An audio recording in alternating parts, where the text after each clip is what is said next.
امیر المومنین حضرت علی علیہ السلام کے خطبات عالیہ نہج البلاغہ کا خطبہ نمبر 210۔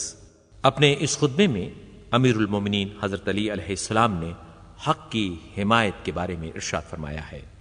خدایا، تیرے بندوں میں سے جو بندہ ہماری ان باتوں کو سنے کہ جو عدل کے تقاضوں سے ہم نوا اور ظلم و جور سے الگ ہیں، جو دین و دنیا کی اصلاح کرنے والی اور شر انگیزی سے دور ہیں، اور سننے کے بعد پھر بھی انہیں ماننے سے انکار کر دے، تو اس کے معنی یہ ہیں کہ وہ تیری نصرت سے منہ موڑنے والا اور تیرے دین کو ترقی دینے سے کوتاہی کرنے والا ہے۔ اے گواہوں میں سب سے بڑے گواہ، ہم تجھے اور ان سب کو جنہیں تو نے آسمانوں اور زمینوں میں بسایا ہے اس شخص کے خلاف گواہ کرتے ہیں، پھر اس کے بعد تو ہی اس کو نصرت و امداد سے بے نیاز کرنے والا اور اس کے گناہ کا اس سے مواخذہ کرنے والا ہے۔